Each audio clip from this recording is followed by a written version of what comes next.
Just streaming live, I'd encourage you to check us out on whatever platform you like to watch.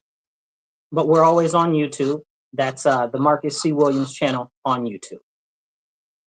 As we go into this journey and start to have real serious conversations, I think my biggest thing that I'd like to talk about with you guys today is the stuff with the immigration, right?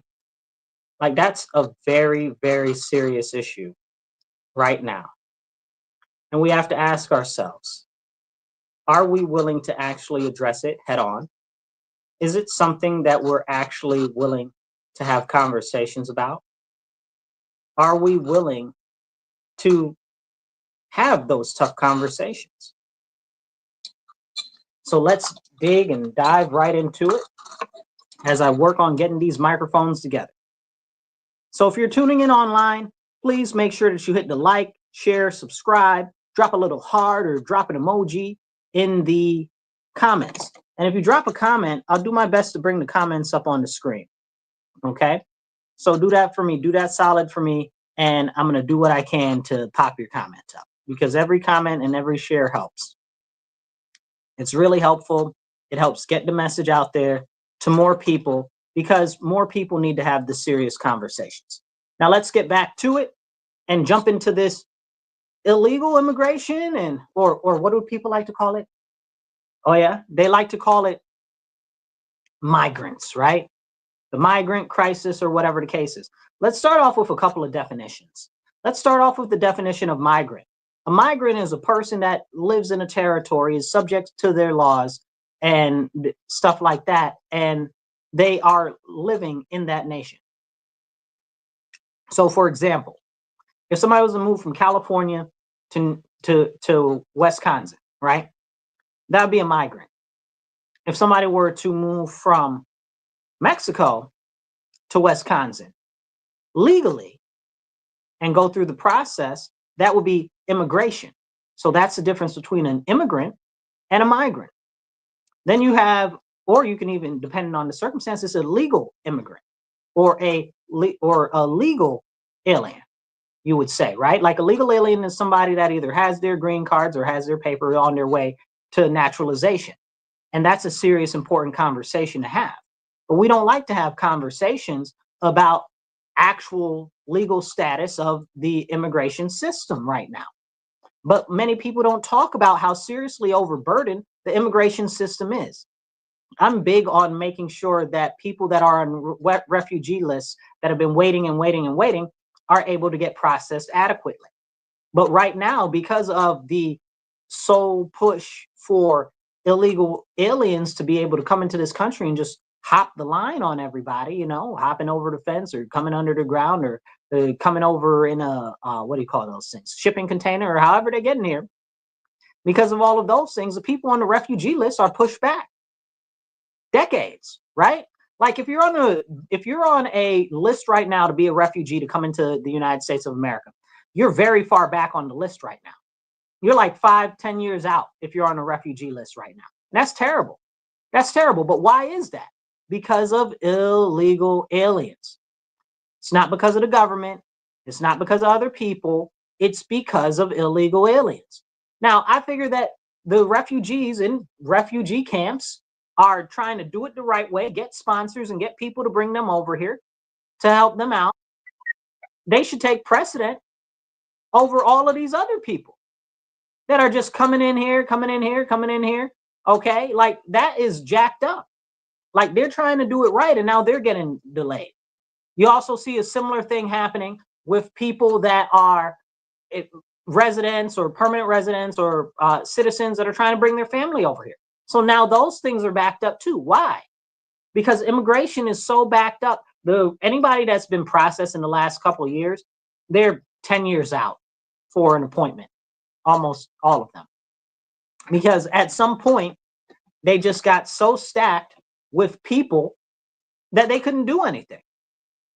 Hey, Luke, I see you there. Let's see what you got going on, Luke. Luke, I'm glad that you caught us live, man. I'm glad that you caught us live. Please make sure that you share And definitely like and subscribe and share this out to get more people to see it. Share on whatever platform you are. I see you guys watching. Please hit the heart, hit the thumbs up, drop a little comment. I'll do my best to pop your comment up like I just popped Luke's comment up. I love you all. Please make sure that you're sharing this out, because that's how we get more eyes on this show. That's how we get more people to see what's going on. And that's how we get more people to actually have real conversations. So I see you, Melissa. I see you just liked it. Thank you, Melissa. Share this out. All right. So as we continue, we're talking about the immigration issues right now, because that's a big deal. In my city, I live in Rochester, New York, you guys. Rochester is a sanctuary city. Now, whether you love that or hate that, I'm going to tell you what it looks like from my perspective as a business owner and as a Black American. It sucks and it's disgusting, you guys. It's terrible. It's terrible and it's terrifying. We had an illegal alien that they didn't even want to talk about, who was in Irondequoit. This is probably maybe 3-4 months ago, not too terribly long. And he killed this family. It was a family of 4. He killed the mother, the father, and the 2 children. And the children were like 5 and 8. And he slit their throats. Now, this is this illegal alien that had 2 deportations, and already had a criminal record here in the county. So how was he out and able to kill and murder this family in cold blood and then burnt down the house? I don't know, you guys. That doesn't sound like anything positive to me. That sounds like we should be addressing these issues. But because of the sanctuary city status and the sanctuary county status that we have here in Rochester and in Monroe County, people like this, when they get arrested, they get right back out. They're not remanded to custody. They're not sent out to ICE or to, Border Patrol. We got a lot of Border Patrol here because we're within the Border Patrol jurisdiction, where I think it's 250 miles from the border is border control. So we're right by the lake, so we're not too far from the border ourselves. And then Niagara Falls is right next door, you know. So they're here all the time, but they don't get remanded to custody if they commit crimes or violent acts. And we're seeing more and more people that are illegal aliens here that are committing very serious crimes, including sex crimes against small children. We've had multiple offenses of that happening, and it doesn't even get published in the media. And then they get out. Why can't we have these serious conversations? And it's frustrating. We saw over the weekend, over the last couple of days, places like the mayor of Chicago out there talking about, oh, well, we're going to make sure we protect all the residents. Residents? What about the citizens? How are you going to protect the residents and not the citizens? It's like, forget the citizens. Now, remember, Chicago is the capital of shootouts in the universe. Like, they just steady shooting out up there in Chicago all the time. You're not protecting the residents from the crime, but you're talking about you're going to protect illegal aliens from being deported. What type of priorities is that? Like, that's jacked up. Like, who's out here caring about the citizens? Somebody's got to care about the citizens. Shouldn't it be the mayor, you know, that is in charge of the city? The people, illegal aliens can't vote for you. So you're not their representative. So you should be representing the people that elected you, not foreigners, okay? Now, let me dive into that real quick. So hit the like, drop a share, and definitely drop a comment. I'll do my best to pop your comment up on the screen, okay? And Luke, I appreciate you right there. Melissa, I appreciate you, okay? And definitely share this out. And if you're watching us online and you haven't subscribed yet, please subscribe or follow. And we're going to go back into this. And check out the ticker below, because you can see different ways to donate to keep enabling us to get the word out to more people. So as we have this serious conversation, and I know I'm picking on Chicago, but I bring up Chicago because there are a lot of Black Americans in Chicago right now standing up and speaking up. And I appreciate you. If you guys are watching from Chicago, okay, I appreciate all of you that are standing up and speaking up right now, okay? Mark Carter, P. Red, I appreciate all of you guys so much. Thank you, thank you, thank you for standing up for our citizens and for our people and for Black Americans. I appreciate you very much. Now, on that note about Black Americans, I want to have a serious conversation with you guys real quick. Okay, everybody that's watching, let's have this conversation. Okay, now these people, okay, that say that they're for and support Black Americans or Black Lives Matter and all of these people talking about their allies of the Black community and stuff like that. How come you don't want these people deported? How come you don't want these people out of the country?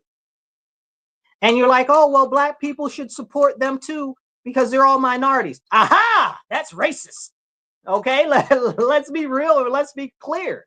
Okay, that's racism at the highest caliber right there, for real. This is why I take it really seriously when they try to biopic us like Black, indigenous people of color. Don't lump us all together. Okay, this is what they do when they try to say, oh, well, Africans are Black and Jamaicans are Black. No, they're not. They're Jamaican and they'll tell you real quick they're not Black because Black implies Black American. They're African and they won't even call themselves African. Most of them, they'll be like, I'm Nigerian. I'm from Cameroon. I'm from here. I'm from there. They're not. They don't even call themselves African, most of them. They're like, I'm from whatever country, whatever nationality I am. You understand what I'm saying? So when you call them Black, that's racist. You understand what I'm saying? Because you're calling somebody else us that's not us. And that's a very, very, very serious problem. And we need to have that serious conversation.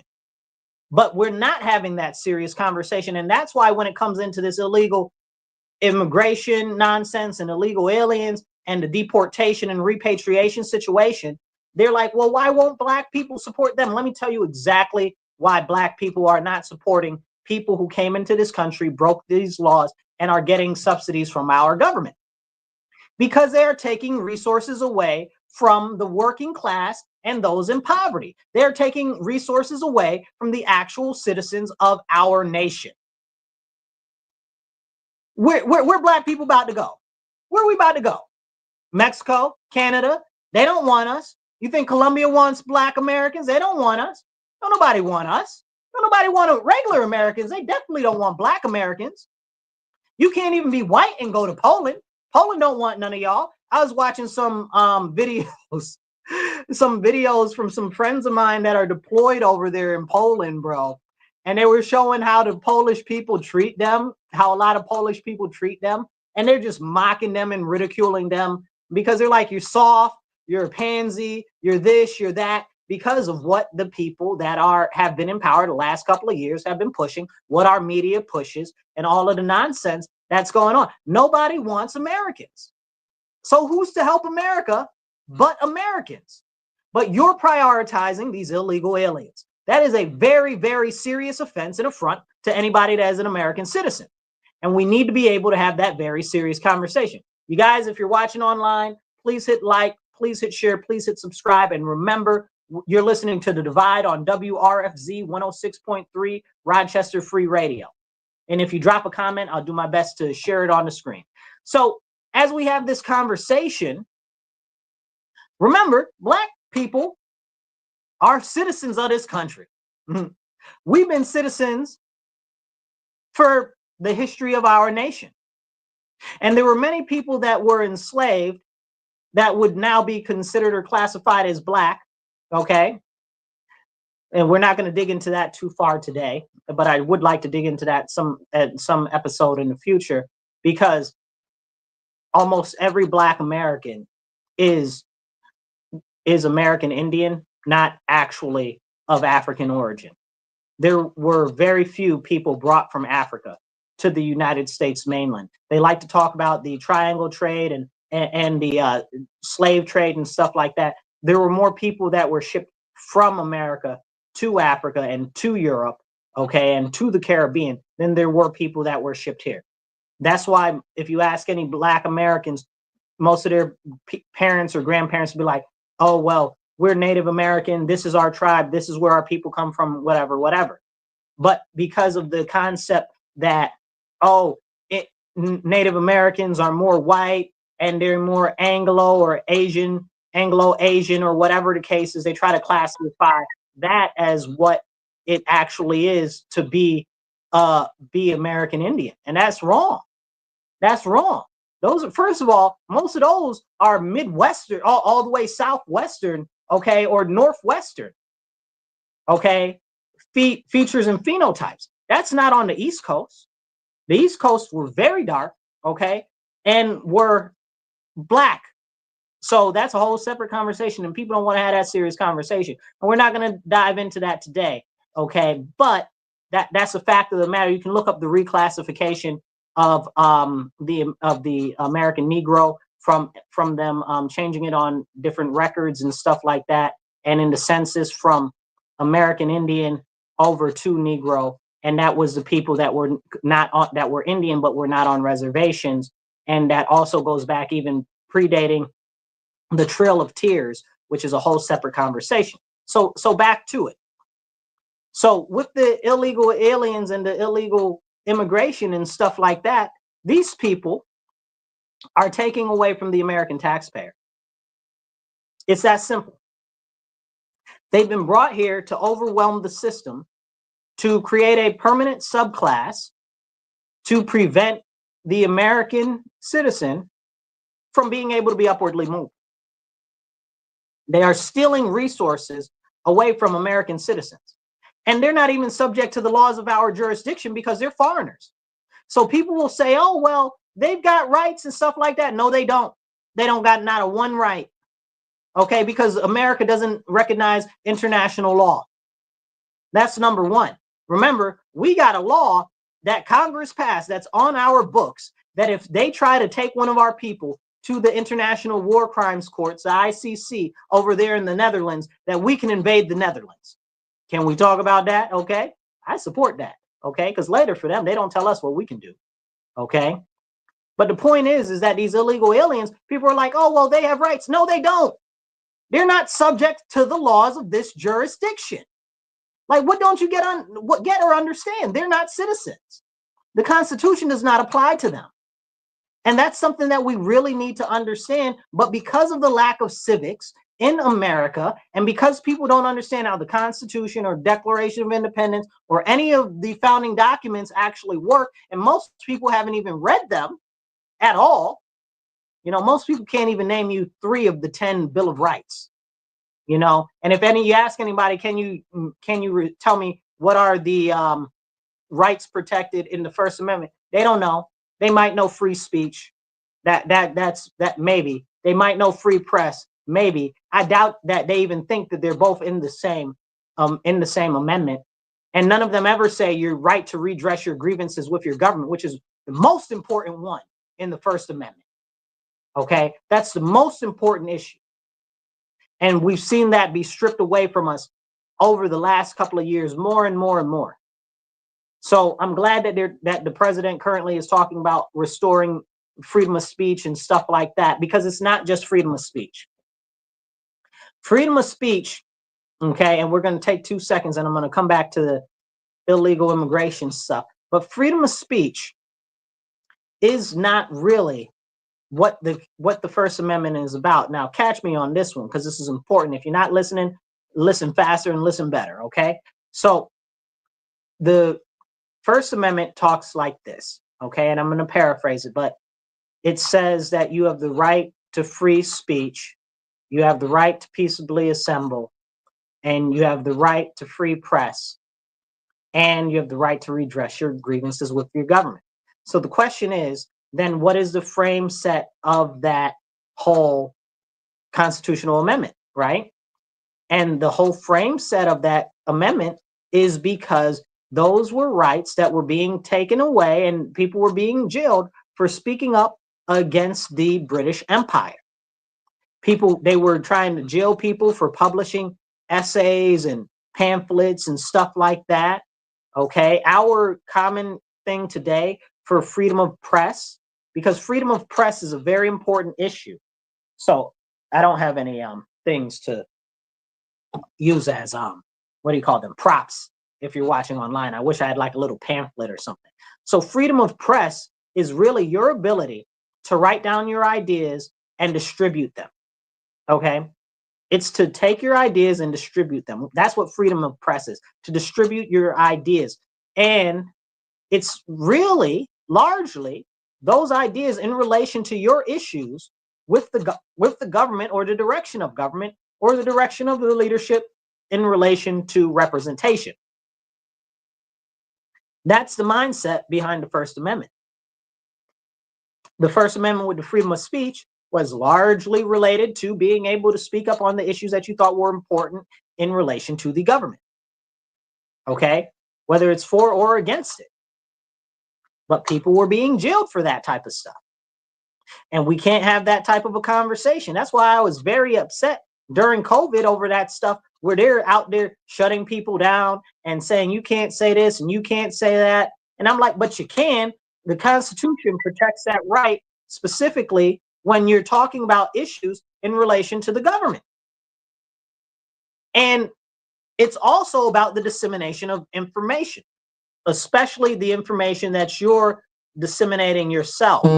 So it gives you the ability to write something or make a video about something and just send it out to the world, right? Publish it, essentially.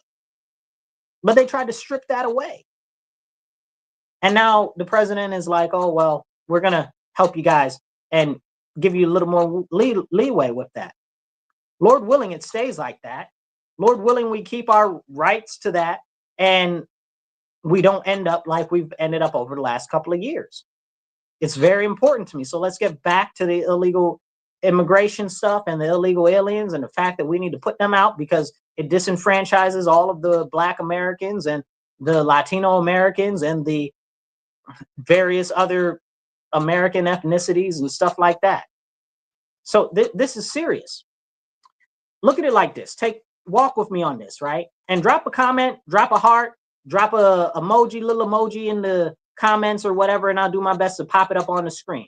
Okay, just don't say nothing too crazy.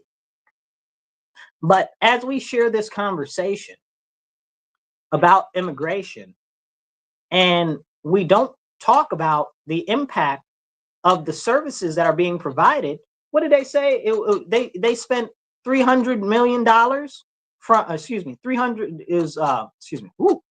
$31 billion from FEMA went to illegal aliens. $31 billion. Somebody make it make sense. $31 billion? That doesn't make any sense whatsoever. That should have went to the American people. $31 billion, we could have solved most of the hunger issues in America with that money. So, and if you go out and you deal with homeless, I don't know if any of you guys deal with homeless people or whatever the case is, help them out or volunteer or whatever. I haven't seen any homeless foreigners, not one. I see American citizens, Black, white, and others that are largely Black and white, and largely lately white males, which is weird. We don't really get those in my community as being homeless people, but that seems to be growing in number. And I don't know what where that's coming from. And it's kind of concerning because it's not a trend that I've seen before in like my history in life, but it's interesting to see. And whatever it is, we need to think about why that's happening and see where it's coming from, because it needs to be addressed. But anyway, we got all these homeless people, and that's money that should be going to them. I don't know if you guys heard about the stories in parts of Mexico and Arizona where whole hospitals went bankrupt because they were being forced to help all of the illegal aliens. And because the illegal aliens didn't have any insurance and they were continuously helping them and taking care of them, the hospital waits were crazy. The hospitals couldn't make any money, and they all had to shut down. That's serious. That's a serious impediment. Here in my own city, they talk about all the time how social services now doesn't have any money. Well, stop giving the money to illegal aliens. That's a start. Let's start there. And they're like, oh, well, we have to house them and stuff. Like, no, we don't. Send them back. Are you crazy? We don't have to house nobody. We got plenty of our own homeless people. We got plenty of our own people that need assistance. I think it's something crazy. I don't know the exact numbers. So if I'm saying the wrong number, correct me if I'm wrong. It's like 1 in 4. I'm pretty sure. I'm like 90% sure it's 1 in 4. It might be 1 in 6, but I'm pretty sure it's 1 in 4. 1 in 4 students in the Rochester City School District are homeless. How? How is that even possible? I don't even know that makes any sense. You know, like it doesn't make any sense to me. I don't even know what that means. It doesn't make any sense to me. Is that even possible? I don't know. But this is the type of stuff that they publish, and it doesn't make sense to me. Because I don't care if it's 1 in 20 students that are homeless. We need to be taking care of our students that are homeless more than illegal aliens. We're the prioritization of the citizens. This is something very important. Luke says something. Luke dropped a comment. You guys drop a comment. I'll pop your comment up on the screen. Drop some likes and definitely share. And if you're not following, definitely follow. If you guys are listening to me on the radio, you can follow at the Marcus C. Williams channel on YouTube. Luke says, I was a Dem for decades, by the way. I walked away in 2017. So 2017 was about when I walked away, Luke. Also, side note for everybody listening. What happened then was Nancy Pelosi and Chuck Schumer shut down the government for DACA, which we're going to talk about in 2 seconds. They shut down the government for DACA after years of Trump running and saying that he was going to suspend DACA when he got in as president. Instead of them actually, because at the time the Democrats had the House of Representatives and the Senate, and they refused to do anything on comprehensive immigration reform, even though they were always crying about the DACA people. But they never did anything for the DACA people. To this day, we're almost 10 years later, and the Democrats still haven't done anything for the DACA people. And they just had the whole presidency for 4 years, and 3 out of the 4 years, they had a majority in the House and in the Senate. Make it make sense. Do they really care? I'm just saying, do Democrats really care? These are the questions that you have to ask yourself. It's important. So if they say that they care about these DACA recipients, and this is what they said, they shut down our government in 2017, or maybe it was like 2016, around that time, right after Trump. Yeah, it was probably 2017 because Trump got elected 2016. So it's probably 2017. They shut down the government for illegal aliens. Okay. But we just had the big hurricane that hit Puerto Rico. And I was like, well, if they wanted to shut down the government for some Spanish people, why not shut it down for our Hispanic citizens? No, of course not. That'd be too much, because who cares about the Hispanic citizens, I guess, right? Like, I care about our Hispanic citizens. I care about our Latino citizens, but it's very clear the Democrats don't. They care more about illegal aliens and shutting the government down for them than our actual citizens who actually vote for them. Same thing with black people. I'm a black man. They ever shut down the government for the plight of the black man? Absolutely not. Completely disingenuous. So they shut it down for illegal aliens. And that's when I said, well, shoot. And I was just little. I just was like, okay, well, maybe this is my, this is not the party for me. I'm like, well, so I left, and I found the Republican Party because I went through interviews with all the different parties to try to figure out which one fit me best. And it was the Republican Party. And when I got the right person to talk to that day, because I talked to the chairman of at the time, the chairman of the Rochester City Republican Committee. Now I'm the chairman of the Rochester City Republican Committee. But I spoke to him, and that was his name is Bob. And we had a great conversation, and we were all like, yeah, that and this and that. And that. It was fantastic. But I really felt like I had found a home. So that was very, very important to me. Luke, what you got? You saying? Luke says, it was all symbolic nonsense. If they really cared about diversity, you'd think that they would have at least mentioned Vance's wife. That's how you know they're full of malarkey and don't care. You're 100% right. They don't really care about that, but we'll touch on that in a couple minutes. So as I found the Republican Party, because I was raised in the church, I was raised with grandparents that both worked very hard. My whole family is hard workers or have been in the military. Most of my family has been in the military.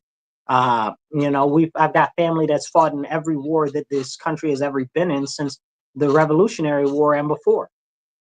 So it's very, very serious. So when our elected officials decide to shut down the government, the Democrats specifically decide to shut down the government for illegal aliens, that was a problem. Now, fast forward to today with DACA, as we talk about this immigration situation, just a couple of days ago, there was a court case where a where a federal Supreme Court judge ruled that DACA is unlawful and unconstitutional and therefore unenforceable. Now, I'm sure that's going to be appealed or is being appealed, but it's right. So now DACA is encouraging not only child trafficking, but it's also encouraging the breaking of the laws of our nation. Like, you can't just house people that came here illegally. Like, that's not legal. Like, it's in the words, it's illegal, you know? So that's a very serious issue. And again, the Democrats said that they cared so much about that. I don't know when DACA started. I guess it started during Bill Clinton. Okay, I don't know for sure. I was little. Okay, or maybe not even born, but about back then. You know? So it's been all these years and nobody did anything for those people. But the Democrats said that they care so much. So they even got to wake up and see that they don't actually care about you. Democrats don't care about them. They're just using you as a tool to get votes. They don't care. They just want to stay in power. And that's not me saying, oh, the Republican Party is so fantastic. Listen, all I got to say about that is they're not using you as a tool and telling you that they're standing up for you when they're not. I'm just saying, take that as an example. You don't got to support the Republican Party, but I daggone sure tell you don't support the Democrat Party. I saw a meme the other day, and I thought it was just the funniest thing. It said, I don't know if Jesus would be a Republican, but the devil sure is a Democrat.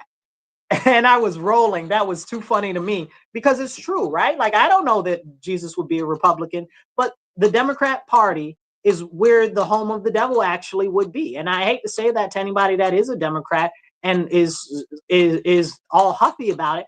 But the fact of the matter is look what they stand for. Everything that they tell you that they're about in the Democrat Party, they go back on their word. They never address it. They never fix it. They never do anything, and they keep lording it over you so that they can stay in power, and they will draw it out to the very end until every drop of juice is out of that fruit. They do not care. They're squeezing you for everything that you're worth. And that's where we as Americans need to wake up and demand accountability. Listen, I don't have any real favor on the top of the line for a government of either party, okay? Because the fact of the matter is that it's supposed to be a government of the people, by the people, and for the people. And if we look at the top levels of government in both parties, at the end of the day, both of them are all part of one big club, and we ain't in it. So if you're watching us online, please make sure that you share and subscribe. If you drop a comment, I'll do my best to pop it up on the screen. And if you guys would donate maybe 5, 10, 15, 20 bucks, okay, to help us get more airtime, help us go towards getting better equipment so we can do more shows and get this conversation out to more people. And you can do that on Cash App, or if you're following us online, you can check out the link below. There's a feed below that's streaming. You can do $MW Real, the number one, that's $MW Real 1 on Cash App, or you can do PayPal or Venmo, and that's at Marcus C. Williams. Like, just donate 5, 10, 15, 20 bucks or whatever you can to help us get more stuff out for the show, to get more airtime and stuff like that. You can also do givesendgo.com/Marcus C. Williams. Let's go. Let's keep going with this. So as we talk about this important conversation, I want to get back to the DACA situation. So DACA has now been found to be unlawful. There is a temporary stay on it, though. So they're not going to hop into deporting those people that are here on DACA. Now, the question is, how do I feel personally versus what does it look like in law? In law, deport absolutely all of them. Personally, I'm like, maybe there should be some considerations for some sorts of different parts of that, you know? And I don't have a full answer. I'd have to sit down with that. It's just that there are so many other priorities to get rid of illegals before DACA. It's going to be a while before we can even get to that, right? Like, we got all types of criminals. Maybe we go after the criminals that are here on DACA. Maybe we go after that. But I believe Obama put something in place about the criminals. All the criminals have to be deported that are part of DACA, if memory serves. So that's a whole separate conversation. But again, nobody talks about how Obama had the most deportations out of anybody that's ever been a president. But we can't talk about that. Shrug. I don't know. You know, guys, you know what I'm saying? It's weird. Can't have those real conversations, because when you have real conversations, everybody wants to shut down when you have real conversations. Obama deported more people than Trump did in his whole term. You understand what I'm saying? Obama did that. And everybody loved Obama so much, and he deported everybody. He's the one who started the kids in cages stuff. Biden expanded the kids in cages. Can we talk about that? No, because people don't want to have those serious conversations. But we should. If you really and truly care, we should be having those conversations. And I encourage you, hit the heart button, drop a like, drop a comment. I'll share your comment on the screen, even if it's just an emoji or something, as long as you don't say nothing too crazy in the comments, okay? So I see you guys watching. Hit those heart buttons, okay? So as we have this conversation, it's very important that we actually talk about things that have happened. Because people in America, I love my country. Don't get it twisted. Okay, I'm Captain America in this piece. I love my country. Nobody can tell me anything wrong about my country, okay? Doesn't mean that I don't see wrongs that my country has done in the past, okay? But the fact of the matter is that when we're talking about where we're going into the future as a nation, we can only have sovereignty if our citizens are the ones that we prioritize. Because when we start prioritizing people from foreign countries, we're nothing more than a globalist than a globalist nation, which is a no nation at all.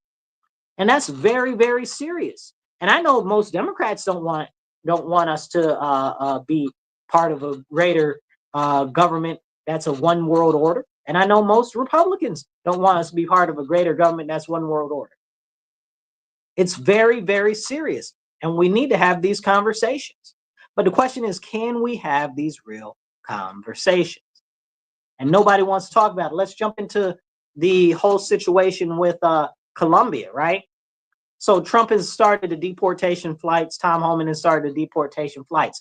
They're focusing on the criminal illegal aliens that have already been previously deported and have criminal records, or have been here and have criminal records here in the U.S. So they're focusing on them for deportation. So Mexico gave us some sass. They're like, oh, well, you can't send people back here that aren't from our country. I guess you let them through there, Mexico. But I mean, I'm saying though, right? I guess we can't send them back there. Mm-hmm. Listen, don't threaten me with a good time. Don't play with me. You know, try me if you want to.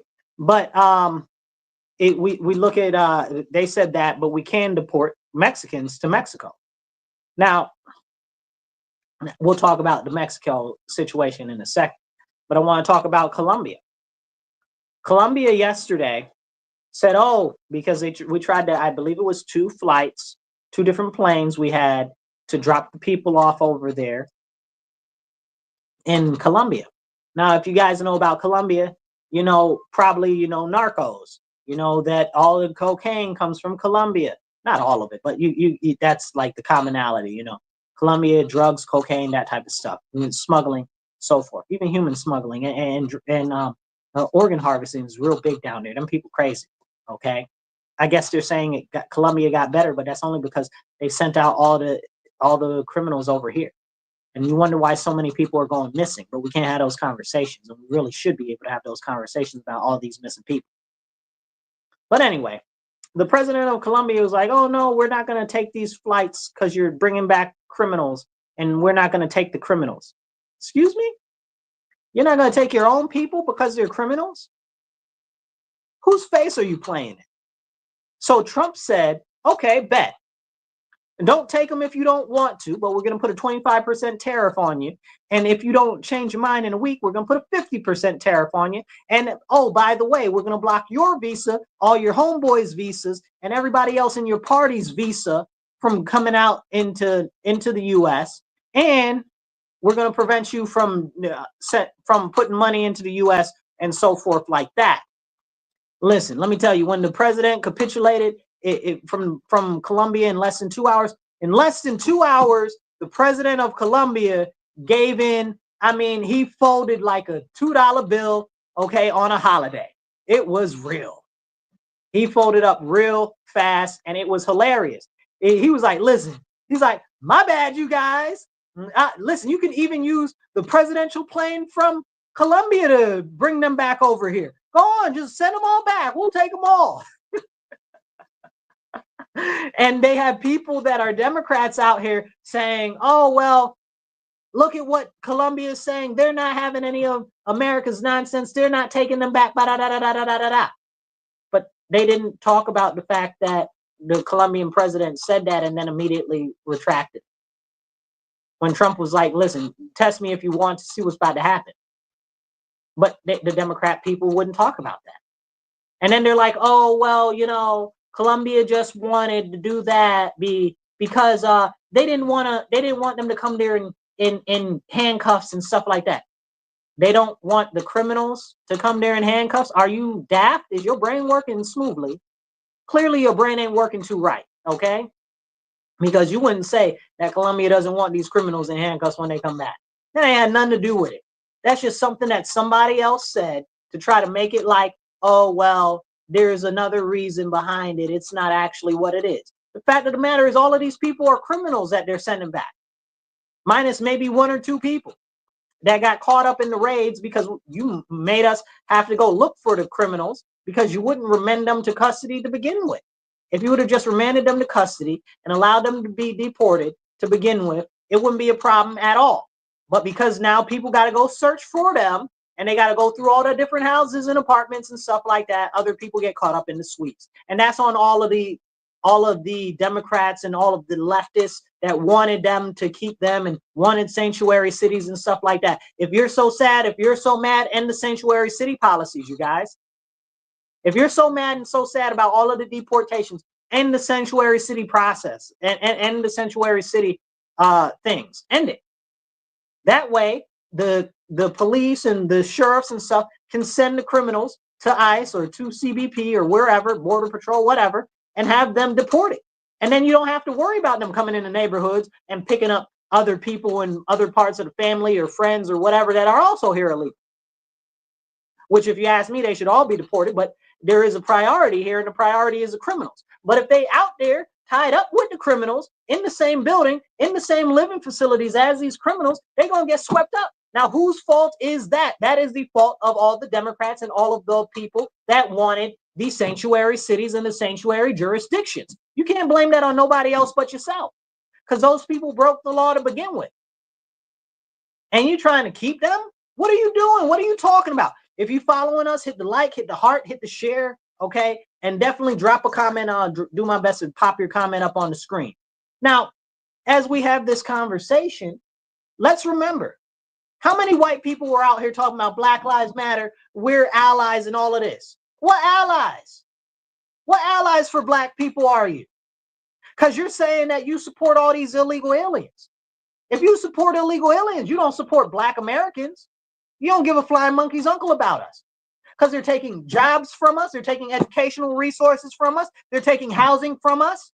And it's not just us. They're taking it from other middle-class working families. They're taking it from the middle-class whites. They're taking it from the middle-class Latino Americans. And that's just, I'm just saying that because honestly, there are no Latino Americans. There are Puerto Rican Americans, there's Colombian Americans, there's all of these different people, but they all try to lump them all together, right? And there are no white Americans now, are there? There are German Americans, there are Irish Americans, there are Anglo settler Americans, even though there's only like 10 of them left in the backwoods of West Virginia, which is a whole nother conversation, but they try to lump them all together. That's why they try to say, oh, everybody's white now. Everybody ain't white. I live around a whole bunch of Italians and Irish and Germans, and everybody claims their family and their heritage. You understand what I'm saying? But they try to lump y'all all together as being white, because they know individually, if you saw that there is importance in your heritage, in your history, in your culture, that you would try to retain that individuality. And if you retain that individuality, you would be harder to control. It's the same thing that they do with Black Americans. That's why they try to lump us in BIPOC, right? Black, indigenous people of color. That's why they try to lump us together with illegal aliens. How you gonna lump Black people together with illegal aliens? And we've been here since before the country been a country. Come on, man, stop playing in people's face. You understand what I'm saying? And there wasn't even no real white type of person until like the 60s, 70s, after Lyndon B. Johnson with the Great Society Project. That's when everybody became white all of a sudden, right? Like they were trying to push it before, but that's when all of a sudden it became that way. Listen, when I go out with the Italians, they don't say that they're white. They say they're Italian. You understand what I'm saying? When I go out with my Irish friends or whatever, they say they're Irish. You understand what I'm saying? Ain't nobody claiming that they white, because that is them lumping you all together because they want to snatch away the heritage and the history of the culture that you have in this nation. And that is why delineation is important. That is the same thing that they do to Black Americans, where they try to be like, oh, well, these other melanated Africans are Black too. No, they're not. No, they're not. Oh, well, these Afro-Caribbeans are Black too. No, they're not. Black is Black American because Black comes from Negro, is after Negro as far as what they tried to reclassify us as. Don't come over here with that nonsense. Then what's his name? Al Sharpton, okay, with his nonsense, okay, back to Africa, Pan-African nonsense, trash, garbage, nonsense. Can't stand that man. He is an enemy of the Black Americans everywhere, okay? Talking about, oh, well, we should call people African American that are Black. Black people ain't got nothing to do with Africa. Black people ain't got nothing to do with Africa. I said it, and I say it again. We ain't got nothing to do with no Africa. We're from this nation. We built this nation, okay? And people say, oh, well, you didn't build this nation. Immigrants built this nation. No, they didn't. Black Americans built this nation through slavery, okay? And then during the Great Migration, most of you don't know what the Great Migration is. Please go look up the Great Migration. It's a very important part of American history. Go look it up, okay? So this is important. Let me see. Luke says something. Luke, what you got going on? Luke says he just sent $20. I wish it could be more. You are such an important voice in our community. Thank you. You guys, I appreciate you so much, Luke. Luke, thank you for helping out the show and helping us get this message out to more people. You guys, if you can donate $5, $10, $15, whatever you can, please send a little something to help us continue and grow the show. You can do it on Cash App. That's $MW Real 1. That's $MW Real, the number 1. Okay. Or you can do Venmo or PayPal, and that's at Marcus C. Williams. So you can do it like that. Those are multiple ways to donate. But as we continue this conversation, it's important for us to identify that the people in power are trying to snatch away the culture from each one of and history of each one of our cultural groups.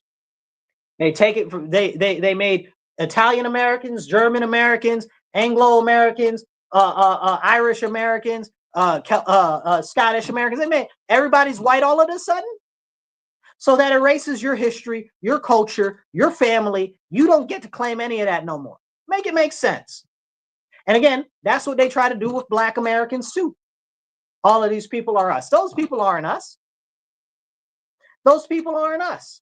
You know, and I love that Trump said this, and you can hate Trump if you want to. Okay, I'm not saying that he's my favorite person in the world, but I am saying that even if you don't like somebody, they can do something or say something good, and that's important. So he said, you know, he said about Black people in his last term, he said, you know, you guys really built the country and you're really just starting to get credit for that. Absolutely. Absolutely. And this goes into this push where everybody's talking about DEI right now, right? And oh, Trump got rid of DEI. Trump got rid of DEI. Well, yes, Trump did get rid of DEI on the federal level and federal programs and stuff like that. Why? Because it was called diversity, equity, and inclusion. And it wasn't about any of those things.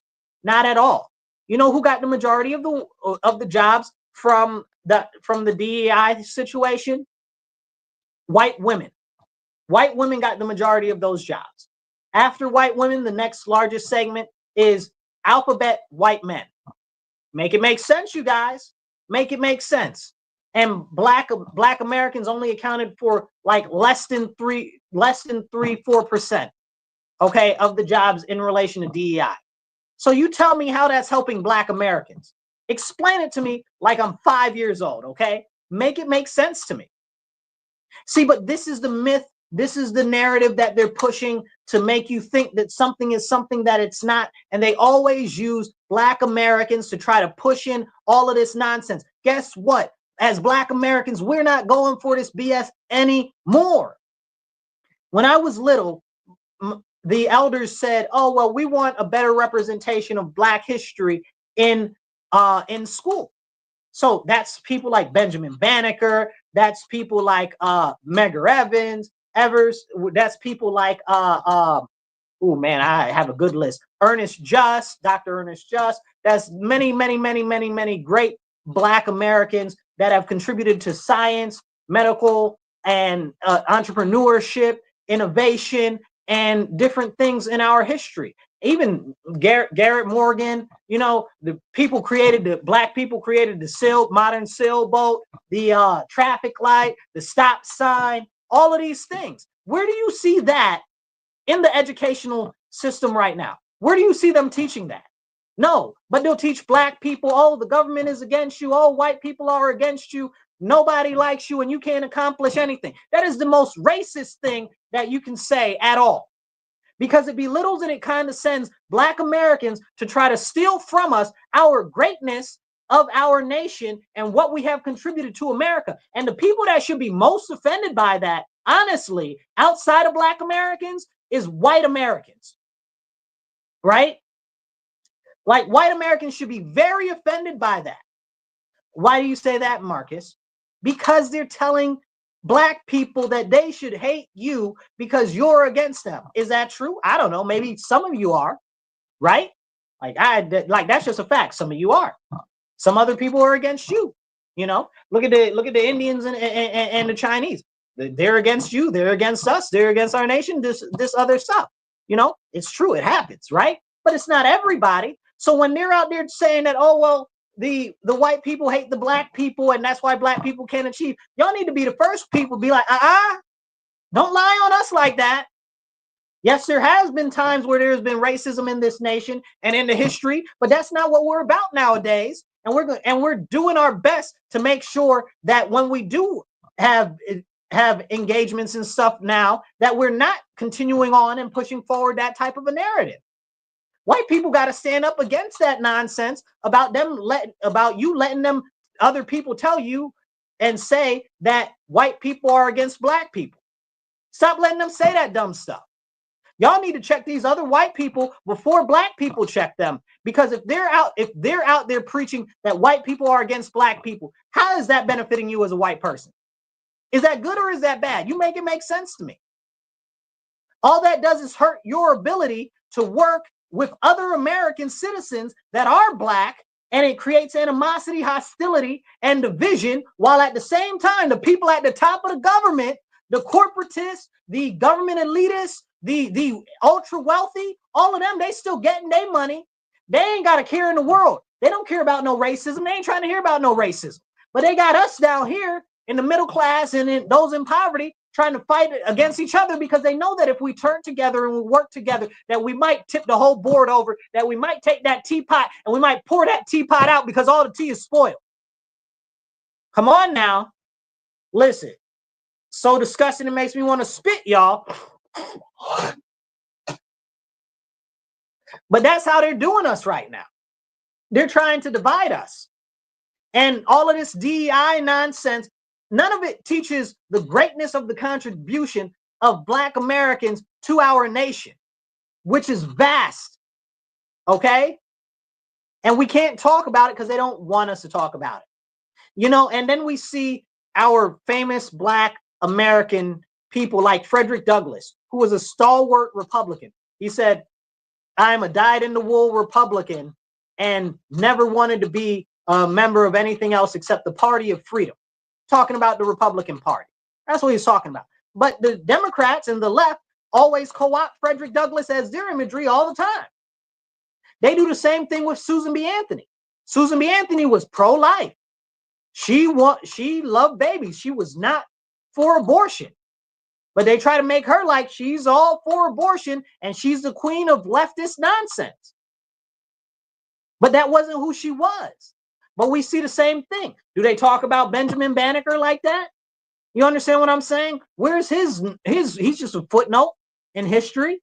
You know what I'm saying? It's what are we doing? You know, Black people helped design Washington, D.C. and the layout for that. We're going to talk about that? No. They don't want you to talk about that. We're going to talk about Booker T. Washington? No, they don't want you to talk about Booker T. Washington. But they'll teach you about Marcus Garvey, some Jamaican that told Black Americans to go back to Africa. The man ain't never been to Africa and then died in England with a white woman. Come on now, make it make sense. This is the nonsense and lies that they push and all of the propaganda to disenfranchise Americans and to turn us against each other. This is why there is such a division in our nation. And again, at the end of the day, it's not about party, it's about mentality. It's about mentality. And if we're not able to, as Republicans and Democrats, to come together and say that we should prioritize Americans first over any foreigners or over any foreign issues, there is a problem. That's why we see a rise in homelessness. That's why we see a decline in the educational system. That's why we see the issue with the lack of small businesses being able to be started in largely urban communities, especially in urban-run Democrat areas. Can we have those serious conversations? No, because they want, especially they do this in the left side, they want you to be so concerned about foreigners that you ain't concerned about what's going on here. I'll give you an example. So if you're in Rochester, you know the 19th Ward, okay, the Southwest, okay, woo woo, I'm gonna toot my little horn there. Okay, you know the 19th Ward. I've essentially grown up in the 19th Ward my whole life, right? Like, so this is a very serious thing to me. So now, since I've been growing up, the 19th Ward was traditionally, as I grew up, a black community, right? Black homes, black families, black home ownership, very heavy in that area. And then the U of R, the University of Rochester, started to buy up everything and push out all of the black families. Let's see, we got a comment here. Ramon, I see you. It should be at the seat of the table. Yeah. Yeah, you're 100 right. You're 100% right, Ramon. Yep. So you guys drop a comment, hit the heart, hit a like, hit a smiley face. Even if you just put in a comment, a little emoji, I'll pop your comment up and we'll get that moving. So as we have this conversation, like I said, I grew up in the 19th Ward in Rochester, which was traditionally black. And then they pushed all the black people, started pushing the black people out when I was littler, maybe late 90s, early 2000s, right? We really started to see that push. They had already pushed all the black people out of Cornhill, but that's a whole separate conversation that we don't have time for today. So now we've got all of these, I call them transplants, right? That are living here in this neighborhood, in the community. And most of them are more so affluent white people or affluent liberals, okay, that are from out of town and out of area. And all of them have this liberal concept and thought. And it is a very serious, deleterious issue. And if you feel like I'm talking about you, don't be all poo-poo. Let me finish my point. So I use this point to point out that they continue to neglect the violence and the crime and the drugs and the shootings and the stabbings and the home invasions and the deterioration of the educational system and the this and the that and the third and the fourth and the fifth and the 20th things, right? They don't care about none of that, but they'll scream free Palestine. What the hell, excuse my language, what the heaven did Palestine ever do for black Americans? Explain it to me. What did Palestine ever do for Americans at all? Explain it to me. Explain it to me like I'm 5. Explain to me why we should support a country or a people that have never supported America. Never. Palestine ain't never supported us. And Palestine ain't got nothing for us except hate and animosity now. And it's been that way for decades, longer than I've been alive. Why is everybody out here screaming about Palestine when we got the poor people and the homeless people and the drug overdoses right here in our own neighborhood, in our own community? They out here robbing the stores blind. You understand what I'm saying? Back to where I live in the 19th Ward with all of these leftist transplants, okay? Look at Thurston. All of the businesses is closed on Thurston. They ran Walgreens out of there, okay? They ran Walgreens out of there. They ran all of the businesses. We got a ton of stores. If you were to come through our city, it's like a small business corridor type of situation in a neighborhood, you know. So, and all of them are closed. All of them are closed. What's going on? You go down Chilai, again, another business corridor in it, and you see businesses closed or just some corner stores and some drug drugs being sold and stuff like that. And these leftist liberal transplants that are there are out there telling me free Palestine and that we should care about illegal aliens. I don't gotta care about no illegal aliens when we got crime, violence, and not even talk about wealth disparity and gentrification, socioeconomic gentrification in the community that we're in right now. But that goes to show you what I've started to do is call them lily whites. Okay, these leftist liberals, largely that are white or have this white liberal thought pattern. Okay, and I know that's not what the original lily whites are, but that's who these people are, because they don't want these illegal aliens living with them. They don't want to take in any homeless people. Okay, have they housed any homeless people in their homes? Have you housed any of these migrants coming over here? We got plenty. I can go get you the refugee list from the people I work with right now for refugees looking for people to help them resettle. You want it? Are we being serious right now? How much are you really committed to what you say? And then it's the same people that be like, oh, well, America is stolen land. Okay, cool. I'm Native American. I can go get some of these Iroquois tribe people, whether you believe that they're actually real Native Americans or they're $5 Indians. I can go get some of them. You're going to roll up off your house? You understand what I'm saying? If you're going to say it and you're going to say that you believe that, stand on it. Stand on it. Be about it. Okay? Be about it. I want you to be about what you say that you're about. Okay? That's all that I want. Stand on it. Whenever I say something, I mean it. What do they say? Say it with your chest. If I said it, I meant it. And I'm not going to go back on it. Everything that I've said forever that's ever been online that I put out there, I meant it. I stand by it. Anything I said in high school, I stand by it till today. I'm not going back on nothing that I said, because when I said it, I meant it. Okay? And there's stuff, if you look back at stuff that I've said before that are issues and stuff like that, that should be worked on or are going to be problems in the future. They're all problems now. I put out and I published this too. I sent it to city council. I sent it to the mayor. I sent it to the newspapers. In 2019, I published a thing. It's called the Future Preparedness Plan for Rochester in 2019. And it's got like different items on there. If we had done even 5 or 6 of the items out of there, we'd be in a much better position than we are right now. Because if we're saying something and something is an issue, we need to be providing solutions. That's a big thing. Or we need to be galvanizing behind people that are putting forth actual solutions. Let's see, Roman says something. They can take a stand or they can take a hike. Absolutely. They can take a stand or they can take a hike. And if you care more about another country, let me tell you something right now. If you care so much about Palestine, go over there. If you care so much about Ukraine, go over there. You understand what I'm saying? And to that note, there are some American citizens that have gone over to Ukraine to fight as mercenaries over there. Boom. Hey, I can't be mad at them. They was about their business. They went and did what they said that they was about. Go ahead.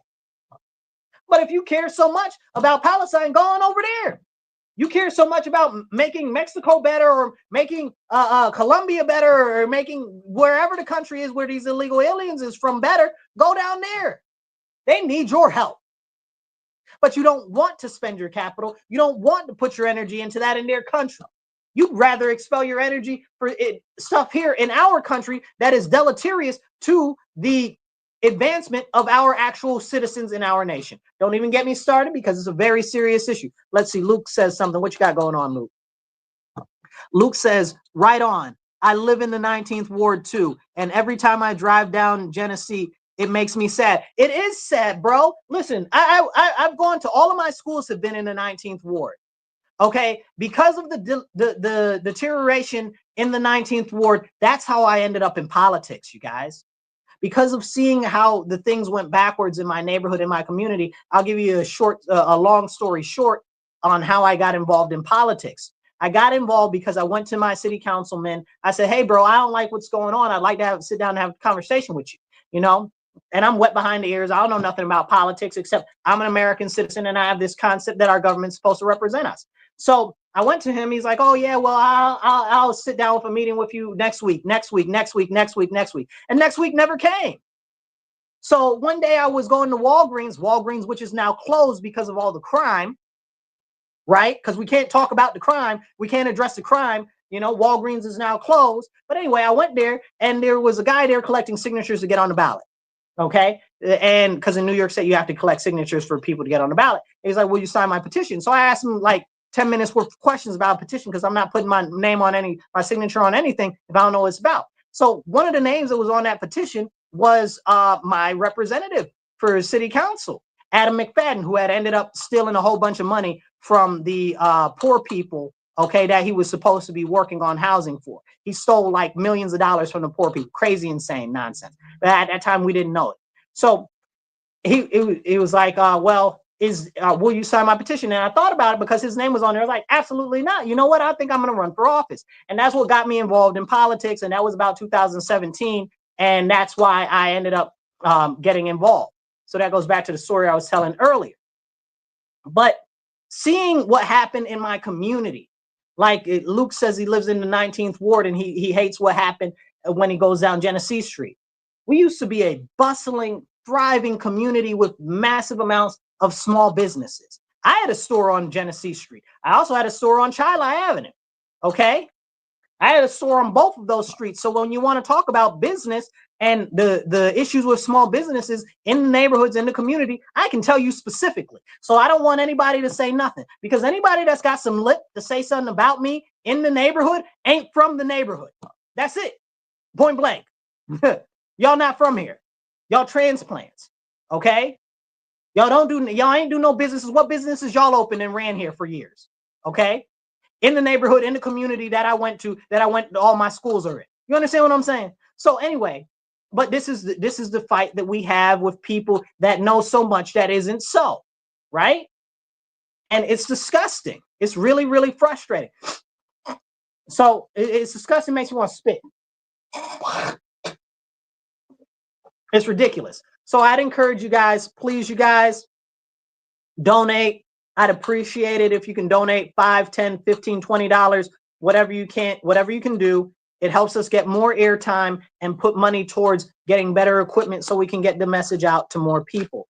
I think Luke said that he donated $20. If somebody could match that $20, that would be great. You can donate via Cash App. That's $MW Real 1. That's $MW Real, the digit 1 on Cash App, or you can do PayPal or Venmo, and that's at Marcus C. Williams. Or you can also do givesendgo.com/Marcus C. Williams. Please match Luke's donation of $20. Okay. Every bit helps us get more airtime and start to save up for more equipment so we can get the message out there further. And if you need to see in the little, what do you call that? The ticker below, you can see the different ways to donate so that we can get this information out and I can create more videos and stuff like that. But really, I'd like more airtime so we can get the message out, the message out to more people, because these are very, very, very important conversations that we need to have. Nobody else is having these type of conversations. And if not us, then who? And if not now, then when? And that's why it's so important. So please match Luke's donation. You can do it on Cash App, $MW Real, the number 1. He put $20. Please, somebody match his $20. Okay. Or you can donate via PayPal or Venmo, and that's at Marcus C. Williams. Okay. So we're going to come in and we're going to keep having these conversations. I'm going to make a couple more videos this week, but because I work and I got so much other stuff going on and stuff that I've got to plan for and stuff like that, I need your help. I need your support for the stuff that we're doing. So as we get ready to leave out here, I want to leave you guys with this. With these illegal aliens starting to be deported, it's very important that you understand that if they're deported, then the wages have to go up, right? Like people complain, oh, well, people can't get paid enough at these jobs or that jobs or whatever. Well, one of the big reasons why these people want these illegal aliens here is so that they can pay them less. You know, one of the big cries from the Democrats are, oh, well, who's going to pick the food and who's going to do the jobs that Americans don't want to? Really? Do you hear yourself? You want a subordinate, what would you call them? A slave class, or what are they called? Serfs? That's what you want? You want sharecroppers? That's what you want? Democrats are saying that out their mouth. First of all, most of them ain't picking food or crops or nothing. They let 30 million illegal aliens in here under Biden that we know about. In 4 years, they let in 30 million.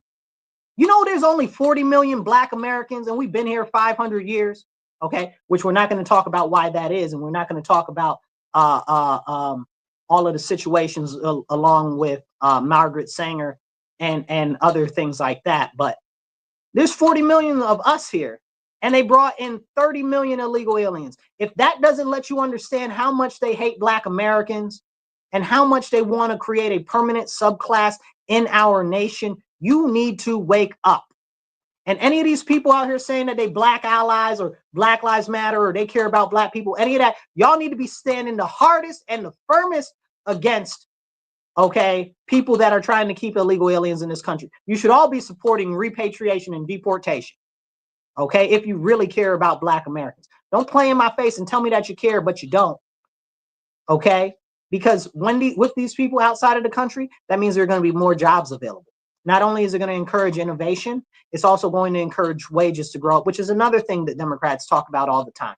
Oh, the wages are too low. Well, the wages will go up if you get rid of illegal aliens because, as you say, the illegal aliens should be paid a fair wage. No, they should get out the country.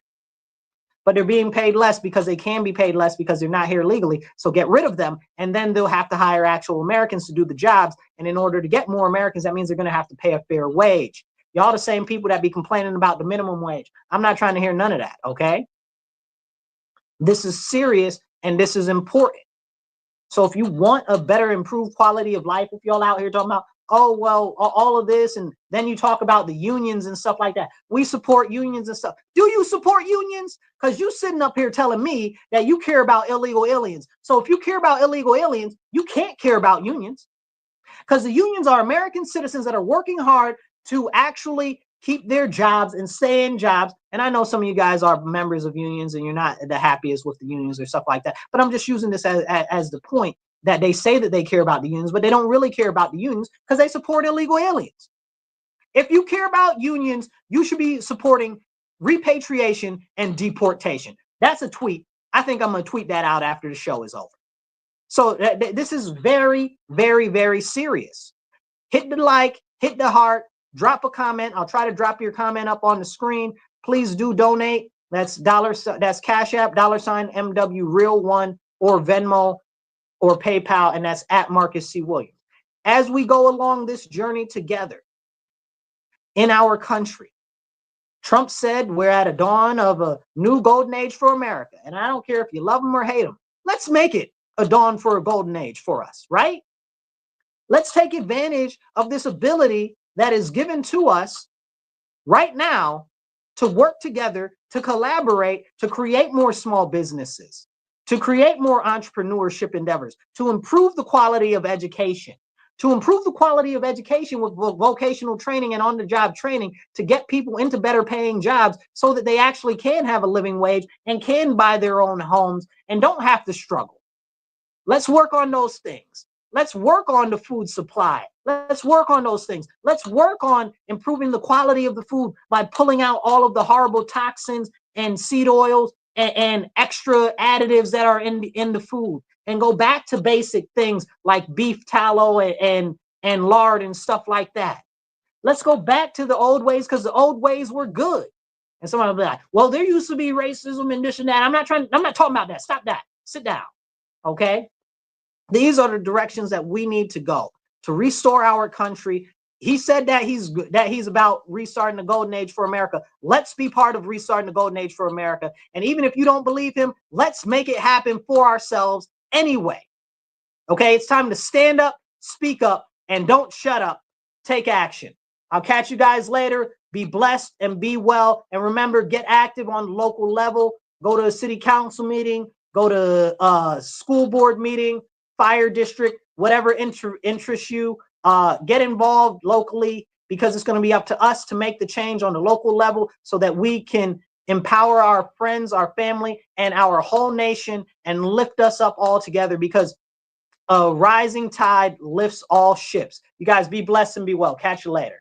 And share this video, okay?